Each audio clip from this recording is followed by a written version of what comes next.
Hi everyone, welcome back to the video. So आइए देखते हैं एक बहुत ही ज़्यादा यूपीएससी का इम्पोर्टेंट टॉपिक जो कि है इंडिया स्टिल ग्रोइंग। इंडिया जो है अभी भी उन ग्रोइंग कंट्रीज़ के अंदर लाई करता है। आखिर क्यों वो डेवलप कंट्रीज़ के अंदर ना कि अभी भी डेवलपिंग कंट्री के चार्ट में आता है, उसका रीज़न जानते हैं। आप सब जानते हैं कि यूपीएससी का इतना इंपॉर्टेंट टॉपिक है जो कि पूछा ही जाता है। और उसके अलावा as a citizen of a country, इस देश के नागरिक होने के नाते भी हमें कम से कम इतना तो पता होना चाहिए कि हमारा देश जो है इतना बड़ा देश होते हुए, इतने रिसोर्सेज होते हुए, इतनी सुविधाएं होते हुए भी आखिर अभी तक डेवलप क्यों नहीं बना। जो लोग 2026 में आ चुके हैं अभी भी डेवलपिंग है। तो चलिए एक एक रीज़न के साथ समझते हैं। सबसे पहली बात कि इंडिया का जो पॉपुलेशन है वो बहुत बड़ा मैसिव है और लो इनकम पॉपुलेशन है, यानी कि पॉपुलेशन बढ़ती जा रही है और इनकम का कोई साधन है ही नहीं।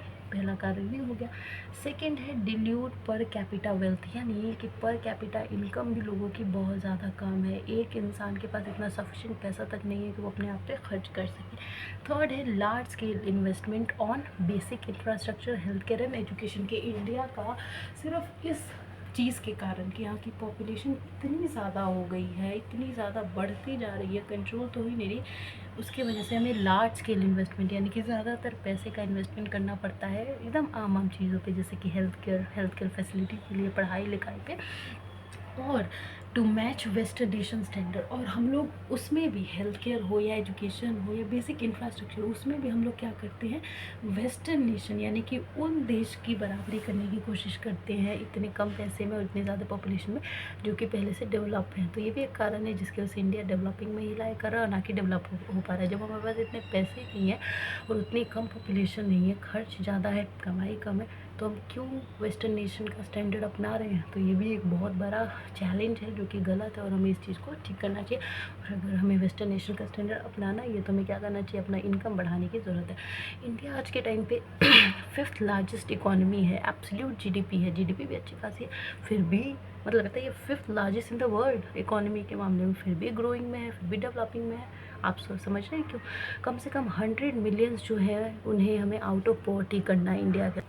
तो 100 मिलियन से भी ज़्यादा लोगों को गरीबी से में निकालना है भारत देश के अंदर, और उसके लिए कम से कम डिकेड लॉन्ग ग्रोथ लगेगी, यानी कि बहुत टाइम लग जाएगा इस चीज़ को करने में, क्योंकि इतनी पॉपुलेशन, पहले ही पैसे की कमी, चीज़ों की कमी और इतने लोगों को निकालना है। तो इसीलिए हमें अपने लिविंग स्टैंडर्ड को बढ़ाने के लिए बहुत लंबा संघर्ष करना पड़ेगा। तो बस यही कुछ चुनिंदा रीज़न्स हैं जिसको हम लोगों को भी, आम नागरिक को भी समझने की ज़रूरत है और हमारी सरकार को भी समझने की ज़रूरत है कि आखिर क्यों फिफ्थ लार्जेस्ट इकॉनमी होने के बाद भी आज हम लोग डेवलप कंट्री की काउंटिंग में, लिस्ट में नहीं आ रहे हैं, जबकि हमें एक स्टैंड होना चाहिए हमारा। तो अगर इन चीज़ों को हम लोग नए नए आइडियाज़ के साथ या किसी भी तरीके से हम लोग अगर ओवरकम कर ले तो आज हमारा नाम, इंडिया का नाम डेवलप कंट्रीज़ में शुमार होगा, ना कि डेवलपिंग और ग्रोइंग कंट्री में। और तब जाके इंडिया की भी शान, अभी भी कोई कम नहीं है, लेकिन तब हम लोग भी डेवलप नेशन के साथ कदम से कदम मिलाकर चल रहे होंगे। तो आप सब जो भी तैयारी कर रहे होंगे being aspirant of UPSC exam, आपको पता ही होगा कि इस टॉपिक का कितना ज़्यादा वैल्यू है। तो बस अगर कुछ अभी भी समझ नहीं आया होगा तो कमेंट करके पूछ सकते हैं। बाकी like and subscribe for more lectures of UPSC. Thank